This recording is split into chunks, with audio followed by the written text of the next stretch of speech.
In this video, we're going to be making this table and all the items shown on it. So to start with, we're going to make the table out of pink XPS foam. Really, any XPS foam would work, but I'm just going to cut down the shapes on the hot wire foam cutter. For the legs, I'm going to make little stacks of different shapes and kind of glue them all together just to give it a little bit more of a ornate or, just a fancier look than just having straight legs.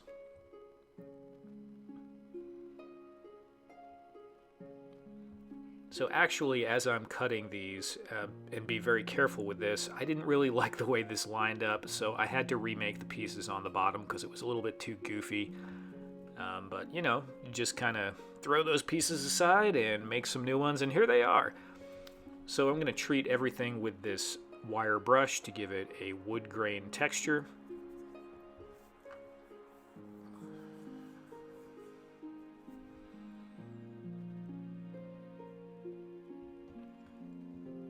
When you're doing this, it probably would be a good idea to wear a mask. You don't want to get that dust in your lung at all.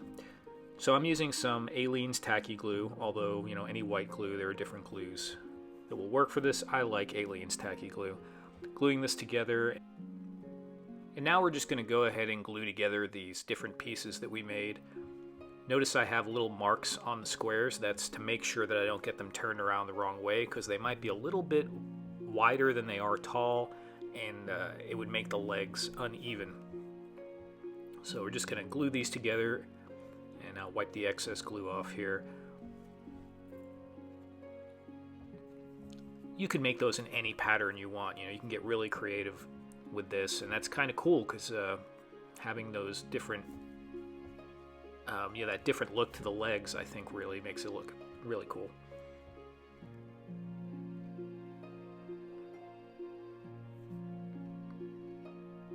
Just cutting some lines in here to represent the planks of wood, opening them up with a pencil.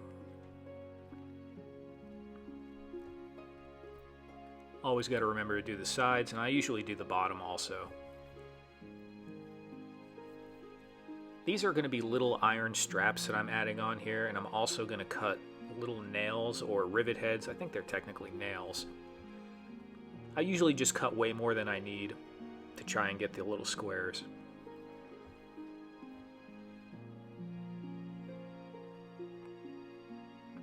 Really helps if you have a tweezers to do this with. These little tiny pieces are extremely difficult to do with your bare hands, unless you have really small fingers.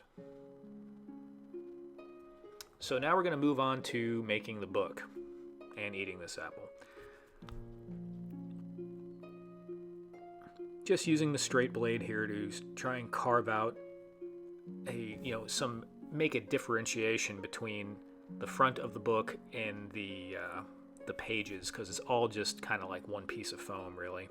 I'm going to be using some Sculpey here for some details on the front of the book as well.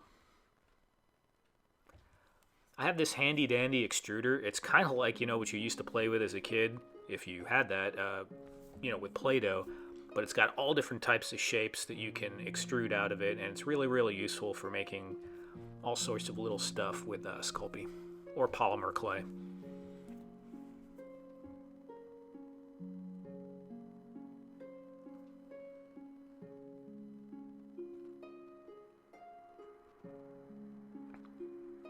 Obviously, this is kind of hard to do because this is very small for my fingers.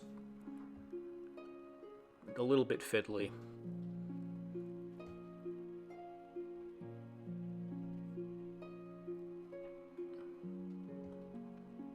But just a little bit of patience and try not to get frustrated.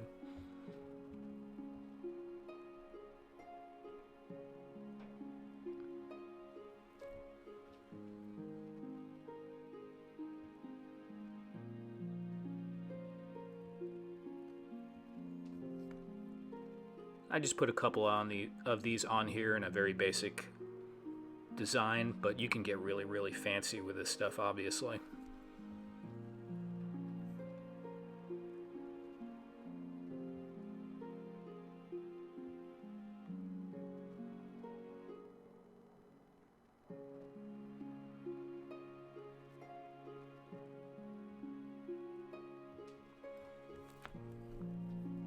So fast forward here, I had all these pieces. I baked them in the little mini toaster I have here. And now we're going to glue them on here and start. Yeah, I kind of made different pieces. I wasn't sure which ones I was going to use, so I just kind of mix and matched until I found something that I liked. I did like that little shield piece in the middle of the book here, but I didn't end up using it. I'm sure it'll probably make its way onto something eventually.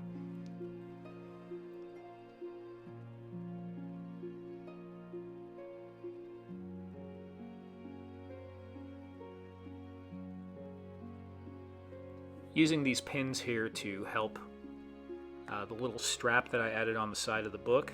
Pins are invaluable when you're working with small foam pieces. So here we have, everything is pretty much done on that.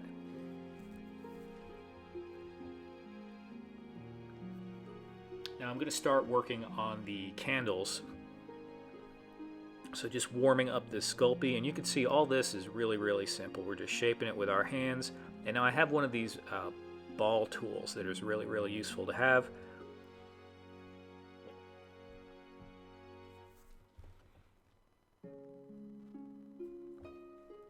I wasn't really sure what I was going to make on the bottom of the candle, so I just made this flat piece and kind of curved it up around there, and it actually worked.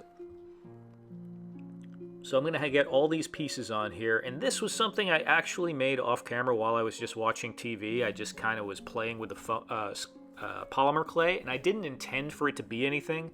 I almost squished it, but then I looked at it and I was like, you know what, that actually kind of looks like an egg in a little egg holder thing, so let's just bake it. And of course we have that little scroll that I made as well. Now we'll just start out painting all this stuff. We're going to put a base coat of some brown on here, and as you can see, I painted that little plate on the bottom copper.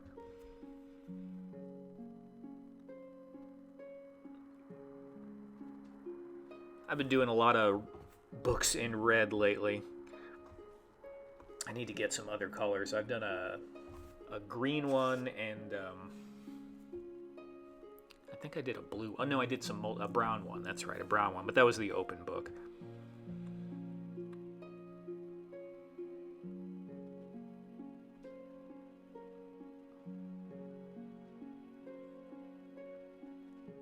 Really important to have nice, small detail brushes when you're doing stuff like this. They don't have to be expensive, but I really like the small brushes. So this thing drove me nuts.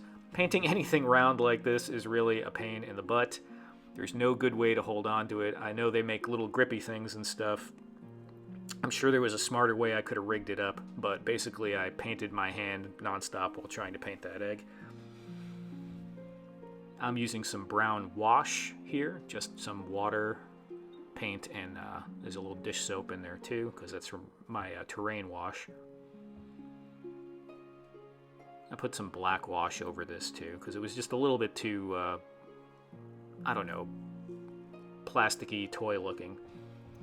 Using some ink here to just write a little, absolutely nothing, some little scribbles, but they look pretty cool.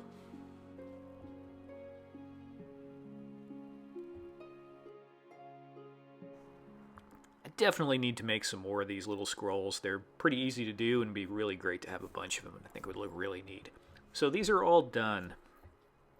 And I had this old little stone dungeon room diorama thing, so I figured I would put them in here. Kind of went with it. And yeah, there we go. So I know it would be really fun to make all different styles of books to kind of fill out a library or like a wizard's study or something like that. I had an old library diorama, so I staged some of that there, and you'll see that in the next picture. I hope everyone enjoyed this. And if you did, please make sure you're subscribed and hit the notification bell. I do a live stream every Friday night that's just like a craft and chill, so feel free to stop by and say hello.